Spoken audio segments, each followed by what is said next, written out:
अब हम profit and loss का 6 मॉडल डिस्कस करते हैं, जहां हम एक बहुत ही इंटरेस्टिंग क्वेश्चन को डिस्कस करेंगे। देखते हैं कि क्वेश्चन क्या है। क्वेश्चन है यहाँ पे, A sold an article of B at a profit of 25% and B sold the same article to C at the profit of 20%। If C bought it for rupees 4500, how much did A pay for it. ठीक है, question में ए ने एक article B को बेचा है 25% के profit पर और बी ने वही सेम आर्टिकल सी को बेचा है 20% के प्रॉफिट पर। ठीक है, अगर बी ने वो आर्टिकल 4500 रुपए में खरीदा है तो हमें बताना है कि ए ने उसके लिए कितना पे किया होगा।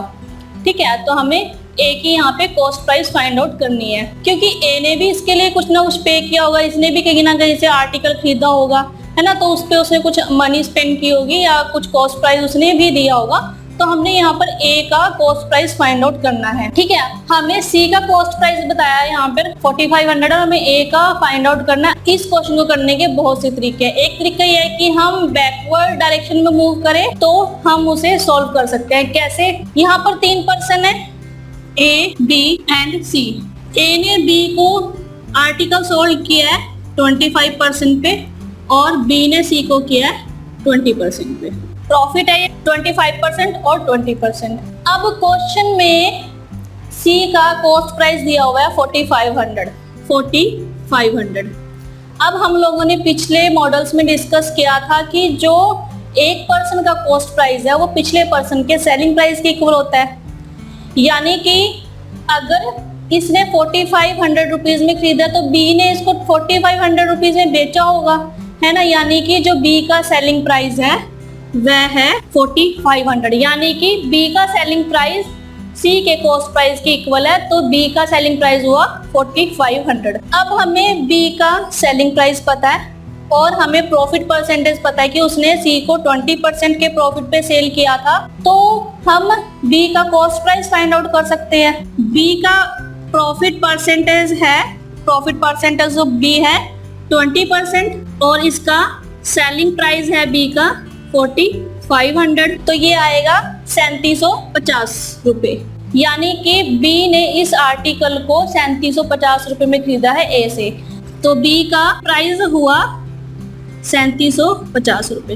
अब फिर से हमें पता है अगर इसने ए से 3750 रुपए में खरीदा है तो ए ने बी को 3750 रुपए में बेचा होगा, यानी कि ए का सेलिंग प्राइस बी के कॉस्ट प्राइस के इक्वल है। अब हमें ए का सेलिंग प्राइस पता है 3750 रुपए और हमें उसका प्रॉफिट परसेंटेज पता है कि उसने बी को 25% पे सेल किया था, तो हम इसका भी कॉस्ट प्राइस फाइंड आउट कर सकते हैं। यानी कि प्रॉफिट ऑफ ए है 25%। ठीक है, सेलिंग प्राइस है ए का 3750। ठीक है, और इससे हम फाइंड आउट कर सकते हैं ए का कॉस्ट प्राइस। हमें पता है कि ये 25% प्रॉफिट है और सेलिंग प्राइस है 3750। अभी 3750 125 की वैल्यू है, क्योंकि इसमें 25 प्रॉफिट भी है और 100% कॉस्ट प्राइस भी है। हमें 125 की वैल्यू दे रखी है 3750, तो हम कॉस्ट प्राइस ए का फाइंड आउट कर सकते हैं। ये आया 3000 रुपीज। यानी कि ए ने जब इसको खरीदा तो कॉस्ट प्राइस आया ए का 3000 रुपीज। तो ए ने इस आर्टिकल को खरीदने के लिए 3000 रुपीज पे किए हैं। सिंपली इस क्वेश्चन में हमने क्या किया, हमें सी का कॉस्ट प्राइस दिया हुआ है, हमें पता है सी का कॉस्ट प्राइस बी के सेलिंग प्राइस के इक्वल है। ठीक है, हमने सी का कॉस्ट प्राइस फाइंड आउट किया। हमें यहाँ पे 120 की वैल्यू दी हुई है, अब ये अभी 120 की वैल्यू है। ठीक है, 120% की वैल्यू है 4500। ठीक है, क्योंकि प्रॉफिट 20% है और 100% यहाँ पर कॉस्ट प्राइस भी है, तो 100% प्लस 20% 4500, मतलब 120% इज इक्वल टू 4500। 100% की वैल्यू है यहाँ पे 3750। अब हमें बी का कॉस्ट प्राइस मिल गया 3750 रुपीज। अब हमें पता है कि जो इसका कॉस्ट प्राइस है वो ए के सेलिंग प्राइस के इक्वल है। ठीक है, हमें ए का सेलिंग प्राइस मिल गया, हमें प्रॉफिट पता है यहाँ पर क्या है, हम उससे ए का जो कॉस्ट प्राइस है उसे फाइंड आउट कर सकते हैं। इस क्वेश्चन को करने का दूसरा तरीका ये है, जो बी है यहाँ पर, हम उसे एलिमिनेट कर दें, हम उसे यहाँ से निकाल दें, हम ए और सी का डायरेक्ट कनेक्शन कर दें यहाँ पर कि ए ने सीधा ही सी को सेल किया है आर्टिकल। अब जब ए ने सी को डायरेक्ट आर्टिकल सेल किया है तो हमें सी का कॉस्ट प्राइस पता है क्या क्या है, वो है सी का कॉस्ट प्राइस है 4500 रुपीज। अब जो सी का कॉस्ट प्राइस 4500 रुपीज है तो ये ए के सेलिंग प्राइस के इक्वल होगा, है ना।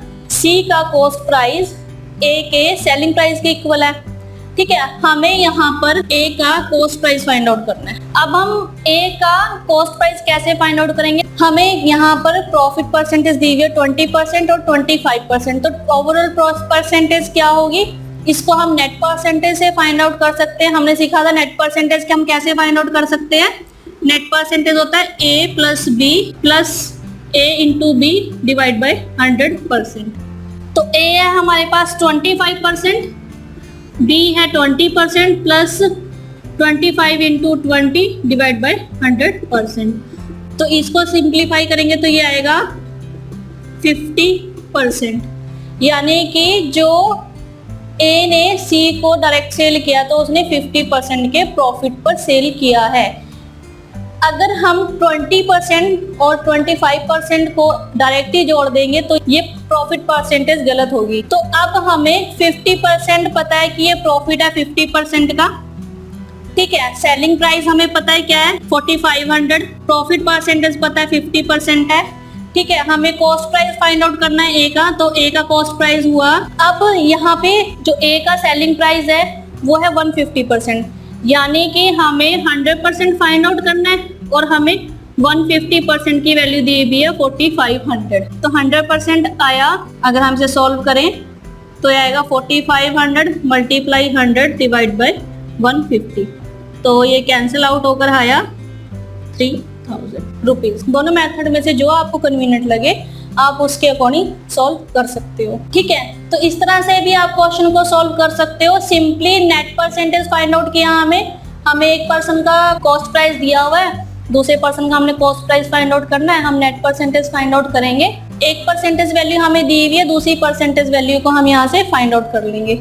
ऐसे ही ये तो प्रॉफिट का केस था। अगर हमें लॉस परसेंटेज दी हो तो सिंपली इसमें माइनस, मान लो अगर लॉस 25% का और लॉस ही 20% का हो तो -25% -20%, इसको सिंप्लीफाई करके जो भी आंसर आएगा, रिक्वायर्ड आंसर रहेगा, आप उसे फाइंड आउट कर सकते हो। तो आप इस तरह के क्वेश्चन को दोनों मेथड से इजीली सॉल्व कर सकते हो।